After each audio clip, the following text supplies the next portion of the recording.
So here we are on November 6th, Rick 2020, and Rick is beginning to check out everything that we need to do. So we discovered the water heater was leaking, which is located right there. Culprit right there, right there. And in order to get it out and the new one in, we have to remove the inverter over here on top of the batteries, just temporarily. So he's looking at everything he's got to do there so that we can move that temporarily. And then we'll be back over here to disconnect the water heater and try to reconnect the new water heater.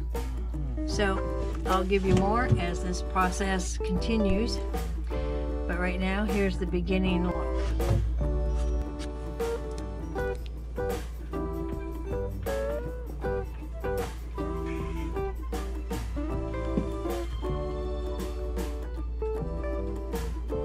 Can't even see where you hook the water hose onto, so that's the interesting part. See the water hose down there? Oh, there it is, clear down there. Yeah. The white one. Okay, yeah. That's to drain the tank. Angle. Yeah. Yeah. Drain the tank. Okay. So we got it going down underneath the floor and over to the bilge where we'll drain it into that.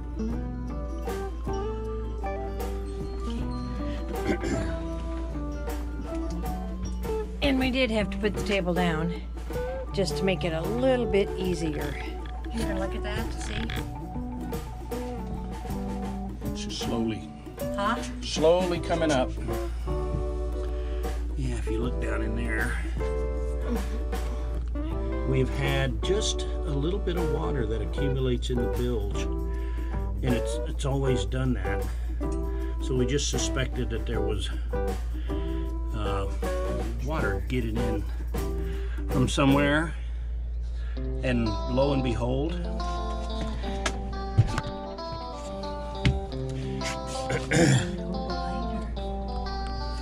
I'll put this in here. Hopefully people will be able to see. Hopefully it won't roll around with the wind that we're having. Maybe. So if you look in here, you can see there is some water standing right there. It drips down just on the other side of the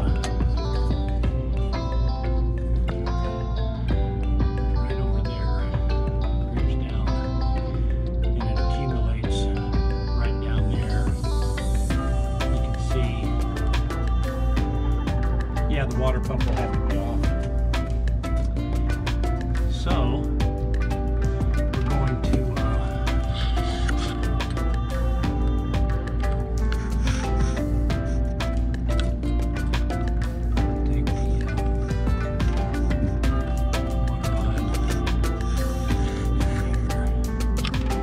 and drain it into the bilge. Drain the water here empty. And then the inverter. Once we get the inverter relocated, then I'll be able to disconnect the water heater and get that out. So that's the plan for today. And hopefully today we'll at least get the inverter moved and get the water heater out and the new one in. And then if we have time, try to get the inverter put back in. The inverter sits on the shelf, and the shelf sits on a couple of brackets, so I have to remove the brackets and the shelf to get the water heater out. So it's going to be an all-day project, that is the least, and it may end up being for the whole weekend. That's our chore today. Enjoy. Second.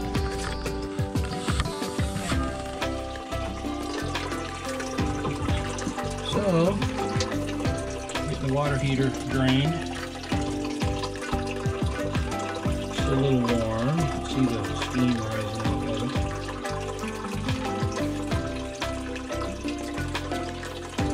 This water heater also has a heat exchanger, and these lines come from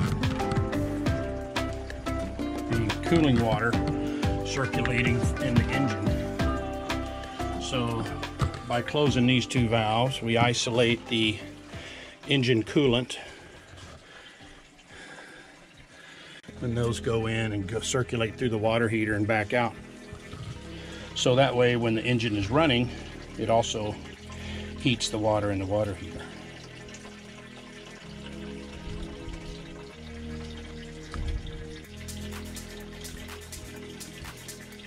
So it'll be interesting to see. You may try the emergency bilge pump. Right here is the alarm for that. When the bilge goes off, that thing is extremely loud. Yeah, it is still pretty hot. I can really see the steam rising up. Yeah.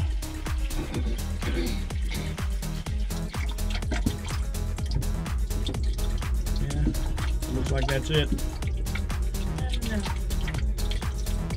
It moved the float, but it didn't turn the pump on. Takes more than 11 gallons. Takes 11.5 gallons. Probably. Okay, so I'm gonna have to use my little grab off. So this is gonna be really loud. So be careful. Don't let it hurt your ears.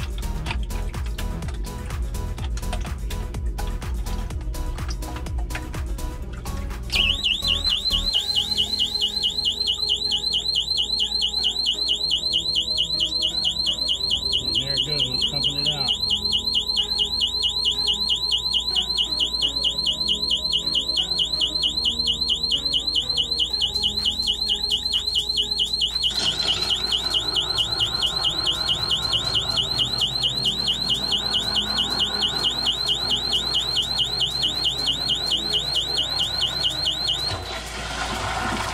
There it is, and that was the water draining back in because the line comes all the way up here, goes into this vent loop and then out. So then I turn this on and that pumps the little bit that's left out of there. So anyway, now the water heater is drained, so we will move on to relocating the inverter.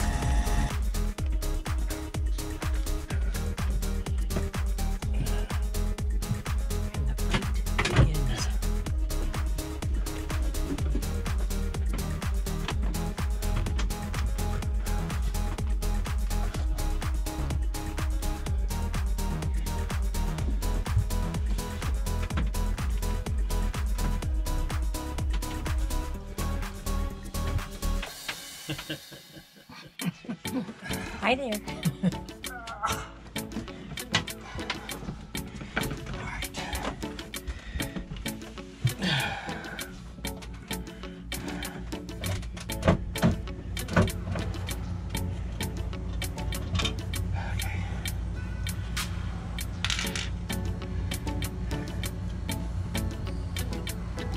That weighs how much? 75? 78 pounds. 78 pounds. 78-pound inverter. Single man. Lift it with one hand. Okay.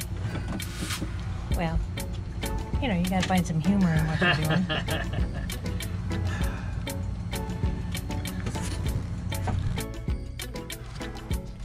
So now disconnect the wiring from the inverter? Yeah. This is the 120 volt in to the inverter to power the battery charger, and this is the 120 volt out from the inverter to the electrical panel. So the bottom white line is in and the top one is out. Yeah. So we got number 6 coming in and number 8 going out. And it all goes to that. Yeah, it goes to this terminal strip here. And all that has to come off in order to move it? Just the wires.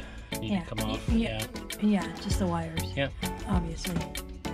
And then you got to reconnect those wires on the other side. I do. All right. Along with this ground wire here, the battery temperature sensor, and the remote indicator panel. Okay. All right. Step by step. Step by step. And I gotta get my glasses on so I can mess. see. Oh, sorry. It is just step by step, right? I guess you've learned from our episodes that any work being done drives Judy crazy because of the disorganization of everything. She goes behind me cleaning up after everything I do, so it gives us both something to do. It's really fun. Thank you. You're welcome.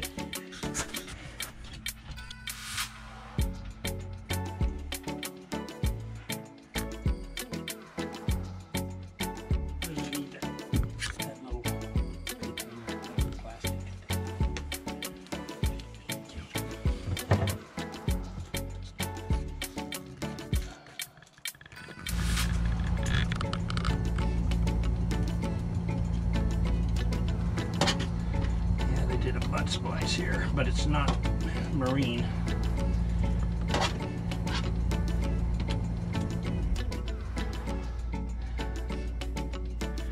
Okay.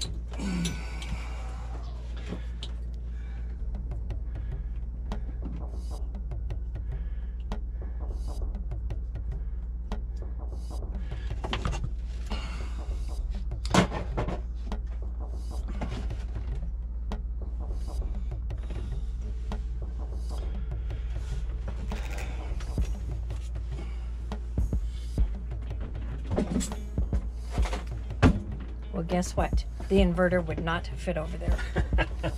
So no power for a while. No power.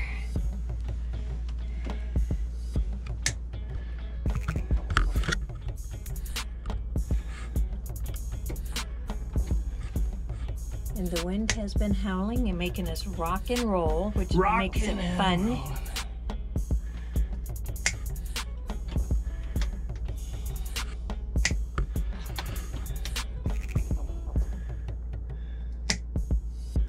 Trying to find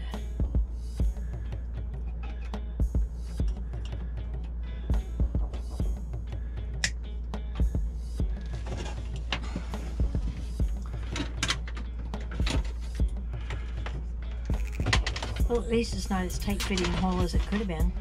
Absolutely. It's a pretty good sized hole in there. Yeah. It's a very good thing. Nice and deep.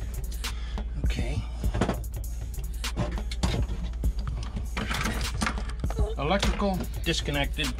The supply and return water disconnected. Last thing to do is drain the heat exchanger coolant from the engine.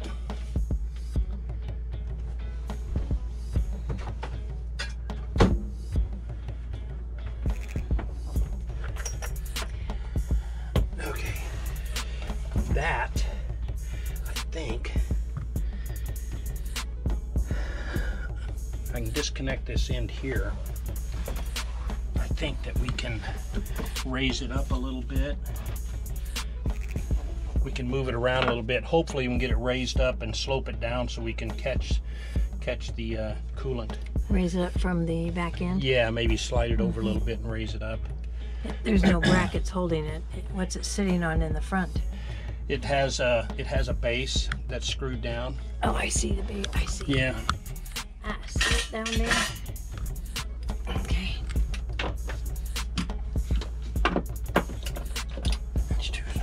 All right.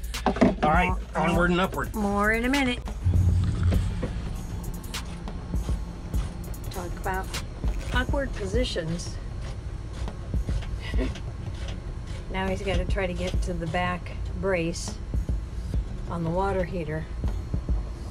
Got the front one unscrewed, but now trying to get to the very back means you crawl, pardon the expression, half-assed into the hole. No pun intended. So Sounds like it's working now. So amazing. That's all of the antifreeze. That's only one connection. I got another one. Huh? I got one more hose to take off. But this is the only antifreeze hose, right? No, there's the return and the supply. Oh. Which one was this? I don't know. Oh, okay. Well, this is a gallon bucket. And that's all we got out of the one hose. We got one more to go. Let's see what we end up with. But kind of surprised. That's all we had. And back to assuming the position. He is laughing at least. He's not grumping at me. Absolutely not. And who says your household containers right there don't come in handy? Not that I want engine coolant in it, but that's okay. They can all be washed. Okay, she's disconnected. And now we just have to get it up through this hole. So we were really, really surprised at the amount of antifreeze that was left in there. Very minimal. I showed you a little bit. Sorry, just trying to move a few things to get out of his way. Just very minimal from the first hose. And so now I'll show you the total amount from both hoses. It's like a cup, maybe a cup and a half max. I mean, it just barely covers the floor in the, or the bottom, not the floor, the bottom of the bucket. So, interesting. So there's the new one. Getting ready to get put back in and then hooked back up. And the old one, I'll go outside and show you where we put it. Maybe I will.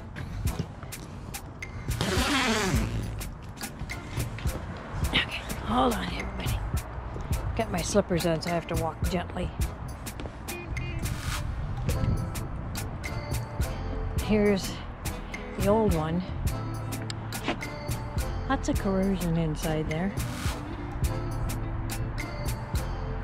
But we might try to take the heating element, keep it as a spare so that we have that. Maybe take some of the pressure relief valves and the water line off.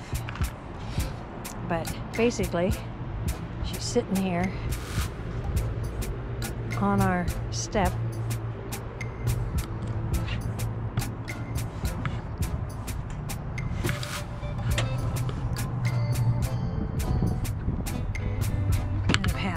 It was. Oh, sorry. Half on, half off. Rick will edit that part out. Anyway, that's what they look like when they're out. Nothing much to look at. Pretty simple. Pretty plain. All right. More later. It's a little on the breezy side today, as you can see with the wind. So we've been rocking and rolling all night long, and still yet today, but not terrible. You can see by looking up there. I wish I could zoom this, but I can't. Our trees are turning nice and red up there in the parking lot. Kind of neat. But I don't know. We made some shroud guards out of leather the other day. I think we showed you some of it, but here's what they're on. And then we made, and I've got holes here, I'll get these tied in, but I also made ones for the very bottom so that the pins don't get me. These will weather like this. This looked like this to begin with. So these will weather. But man, that is so helpful on my legs. And they really look nice. So I got one up there.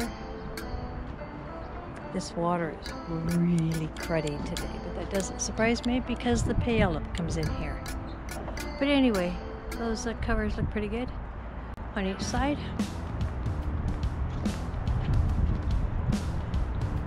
You can see it down there. So the snap system worked really well. We made the chafe guards out of the same piece of leather, and I laced those up so we can put those on all of our lines that have to rub on the tow rail. But whew, chilly out here. I'm going to head back in and check on the new water heater more later. Well, in that little episode showing you where it was sitting to where it is now under the brick, that whole 3 minutes I was outside freezing. It isn't freezing, it's just chilly. Really chilly with the wind. But anyway, he's got it back in the hole and working on it. So more updates later. Battery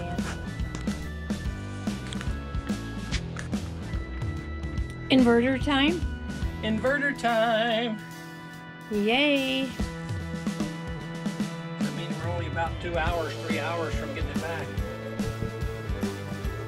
It's hard when you don't have electricity, not turning lights on to go find something. So now we got to figure out again our lines, our wires. These wires, where they go on here. And it's getting darker and darker by the minute. Headlamp and candlelight. Oh. He's black is line. Black is line. And what? Red is neutral. Red is neutral, black is line. There we go. We will have that now for future reference. Maybe. Well, we surely couldn't review it on here, so hopefully we can.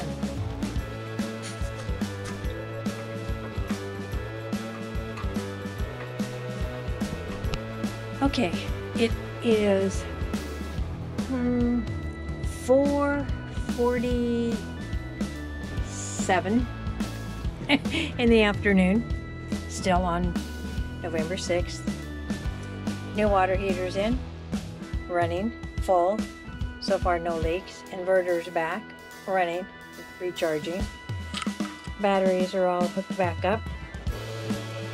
Now all we got to do is finish our little odds and ends, and that project will be finished. Hold our breath that we don't have any more water leaks. Fingers, fingers, fingers, fingers crossed. Fingers crossed. See that? And a thumbs up. Yeah, baby.